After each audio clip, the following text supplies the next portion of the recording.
بسم اللہ الرحمن الرحیم رب اعنی علی ذکرک و شکرک و حسن عبادتک قال النبی صلی اللہ علیہ وسلم المسلم من سلم المسلمون باللسانہ و یدہ او کما قال النبی صلی اللہ علیہ وسلم۔ محترم حضرات، اللہ تعالیٰ کا ہم اس بات پر شکر ادا کریں کہ اللہ تبارک و تعالیٰ نے ہم کو ایمان والا بنایا، ایمان والے گھرانے میں ہم کو اللہ تعالیٰ نے پیدا فرمایا۔ انسان کے لیے، ایک ایمان والے کے لیے جہاں پر فرائض اور واجبات کو اور سنتوں کو ادا کرنا یہ ضروری ہے، کیونکہ فرائض اور واجبات کی پوچھ آخرت میں ہونے والی ہے۔ اسی کے ساتھ ساتھ دنیا کے اندر بھی اور آخرت کے اندر بھی انسان کی زندگی میں نورانیت اور سکون اور رہے، اور اسی طریقے سے خیر و برکت رہے، اس لیے سنتوں پر عمل کرنا سعادت مندی کی بات بھی ہے اور ضروری بھی ہے۔ اسی کے ساتھ ساتھ ایک مسلمان کو حقیقی معنی میں مسلمان بننا چاہیے۔ اگر اتنی بات کافی ہو جاتی کہ اگر ہم کلمہ طیبہ پڑھنے والے اور اقرار کرنے والے ہیں تو اتنی تفصیل سے قرآن کریم اور احادیث پاک کے اندر بہت ساری باتیں ارشاد نہیں فرمائی جاتی۔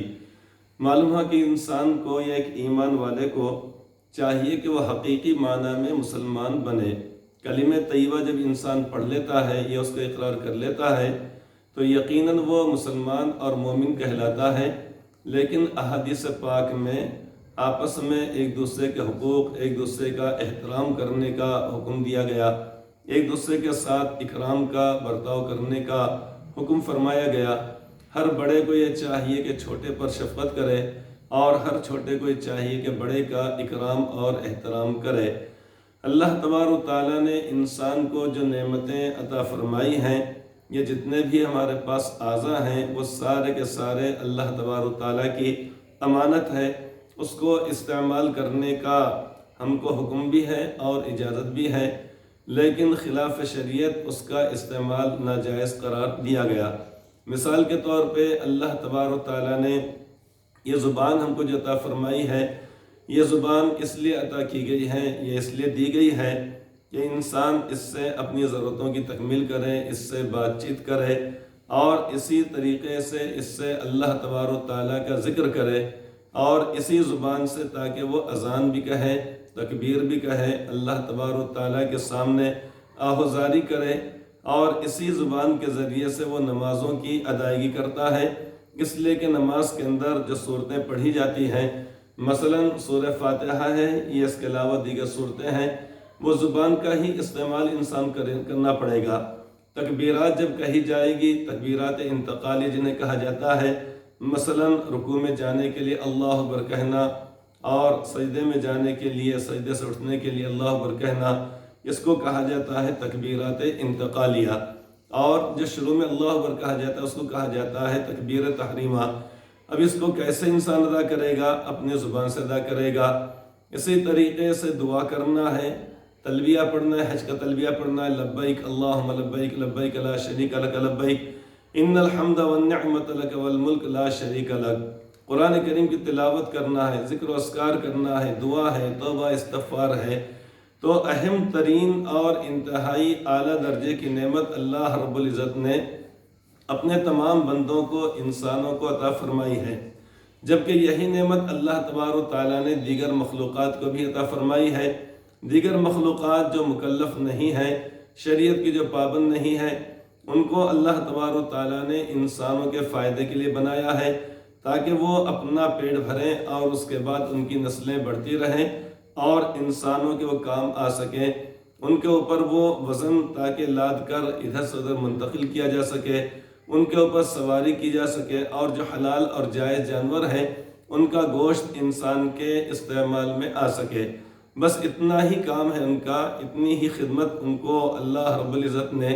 سونپی ہے۔ لیکن ایمان والوں کو، یا بلکہ جنات اور انسان کو اللہ تعالیٰ نے اپنی عبادت اور بندے کے لیے پیدا فرمایا ہے۔ تو ایک ایمان والے کو چاہیے کہ ایمان والا ہے اس پر تو اللہ تعالیٰ کا شکر ادا کرے، لیکن ایمان والے کو چاہیے، ہر مسلمان کو چاہیے، ہر مومن کو چاہیے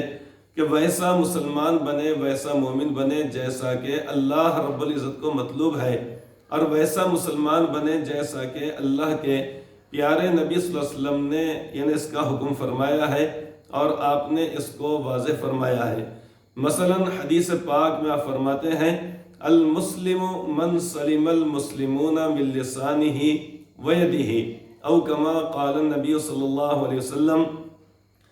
آپ فرماتے ہیں کہ مسلمان تو وہ ہے المسلم من سلم المسلمون من لسانہ ویدہ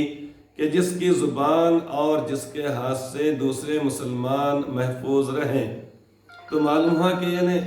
ایک ایمان والے کے لیے ضروری ہے کہ جہاں پر وہ نمازیں پڑھتا ہے، روزے رکھتا ہے، زکوٰۃ دیتا ہے، لیکن اپنی زبان کا استعمال اس طریقے سے نہ کرے کہ جس کی وجہ سے کسی کو اذیت ہوتی ہو، کسی کو تکلیف ہوتی ہو۔ کس طریقے سے؟ مثلا کوئی شخص کسی کو گالی دیتا ہے، یہ گناہ تو اس کو یقیناً ہوگا، لیکن اللہ تبارک و تعالیٰ اپنے اس بندے سے ناراض بھی اس لیے ہو جائیں گے کہ اس نے اللہ تبارک و تعالیٰ کے ایک بندے کے ساتھ گستاخی کا معاملہ کرا اور برائی کا معاملہ کرا، اس کی توہین کی، اس کو اذیت اس نے اس کو پہنچایا ہے۔ اسی طریقے سے اللہ تبارک و تعالیٰ نے یہ زبان عطا فرمائی ہے ذکر کرنے کے لیے، دعا توبہ استغفار کرنے کے لیے۔ تب اس صورت میں ایک ایمان والوں کو چاہیے کہ اپنی زبان کا استعمال غلط نہ کرے۔ غلط کس طریقے سے؟ مثال کے طور پر کوئی شخص کسی کو طنز کرتا ہے یا ایسی باتیں کہتا ہے جو چبھتی ہوئی باتیں ہوں، اس کو یعنی دل کو چبھنے والی باتیں ہوں، یہ اسی طریقے سے اس کے لیے تکلیف کا باعث ہو۔ بعض مرتبہ یہ ہوتا ہے کہ کوئی شخص اس بات کا جواب دیتا ہے جبکہ وہ اس کا مقابل ہوتا ہے، لیکن اگر وہ کمزور ہوتا ہے تو خاموشی اختیار کر لیتا ہے، وہ اس کے اوپر صبر کر لیتا ہے اور اس کڑوی بات کو وہ پی جاتا ہے۔ لیکن ہم نے اپنی زبان کا غلط استعمال نہیں کرنا چاہیے۔ آپ نے حقیقی مسلمان اس شخص کو قرار دیا کہ جو شخص کے اپنے مسلمان بھائی کو اپنی زبان سے تکلیف نہ پہنچائے۔ زبان دیکھنے میں بہت چھوٹی سی معلوم ہوتی ہے، دانتوں کے درمیان ہوتی ہے۔ حدیث پاک میں فرمایا گیا ہے کہ روزانہ صبح کے وقت انسان کے تمام اعضاء زبان سے کہتے ہیں کہ تو سیدھی رہے، اگر تو سیدھی اگر رہے گی تو ہم بھی سیدھے رہیں گے، اور اگر تو ٹیڑھی ہوگی تو ہم بھی ٹیڑھے ہو جائیں گے۔ کیا مطلب اس کو سمجھا جائے؟ مثلا کسی شخص کی اس سے بحث ہو گئی، اب اس کے بعد اس شخص نے اس کو کوئی برا کہا یا اس نے گالی دیا یا اس کے والدین کو درمیان میں لا لیا، اپنی زبان کے ذریعے ان کا ذکر کر دیا۔ تو کوئی بھی شخص اپنے ماں باپ کا اگر ذکر اگر کیا جائے، ان کو اگر بیچ میں اگر لایا جائے تو کوئی بھی شخص برداشت نہیں کرتا ہے، بلکہ لڑائی جھگڑا ہو جاتا ہے۔ اب زبان تو 32 دانتوں کے اندر ہوتی ہے،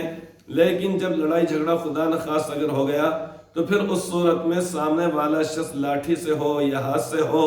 اس شخص کے پیٹھ میں مارے گا، پیٹھ کو تکلیف ہوگی، ہاتھ پر مارے گا، پیر پہ مارے گا، یہ اس کو مارے گا، وہ اس کو مارے گا۔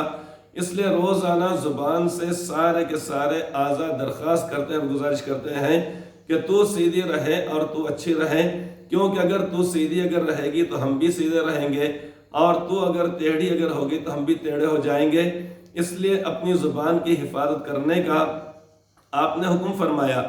ہر شخص کو اطمینان رہنا چاہیے، دوسرے مسلمان کو اتنا اطمینان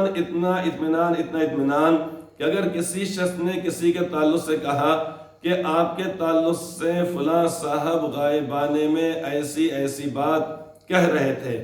آپ کے اوپر فلاں صاحب غائبانے میں طنز کر رہے تھے یا آپ کی غیبت کر رہے تھے یا آپ کے تعلق سے کوئی بری بات کہہ رہے تھے، تو اس شخص کو اتنا یقین ہو اور وہ کہے کہ نہیں، یہ ہو نہیں سکتا ہے کہ فلاں شخص میرے تعلق سے کوئی بات ایسی کہے، اس لیے کہ میرا ان سے کبھی کوئی نزاعی معاملہ ہوا نہیں، اور آج تک ہم نے کبھی ان صاحب کو کسی کی غیبت کرتے ہوئے، کسی کو گالی دیتے ہوئے، کسی کو برا کہتے ہوئے یا کسی کے اوپر الزام لگاتے ہوئے ہم نے دیکھا ہی نہیں ان کو۔ لہٰذا وہ شخص یقین کے ساتھ کہے کہ ایسا ہو نہیں سکتا کہ فلاں صاحب یہ جن کے تعلق سے آپ بات کہہ رہے ہیں تو وہ میرے تعلق سے ایسی بات کہیں گے، تو یہ کب ہوگا؟ یہ اس وقت ہوگا جب کہ ہم اپنے دوسرے مسلمان بھائیوں کو اپنی زبان سے محفوظ رکھیں۔ اپنی زبان سے محفوظ رکھنے کا مطلب ایک تو یہ کہ گالی نہ دینا، غیبت نہ کرنا، چغلی نہ کرنا، برائی نہ کرنا۔ اسی طریقے سے زبان سے محفوظ رکھنے کا مطلب یہ ہوتا ہے کہ اپنی زبان سے کسی شخص کے تعلق سے ایسی بات نہ کہنا کہ جس کی وجہ سے اس کا مالی نقصان ہو جائے، یا اس کے پاس اگر کوئی رشتہ اگر بچے یا بچی کا ہونے والا تھا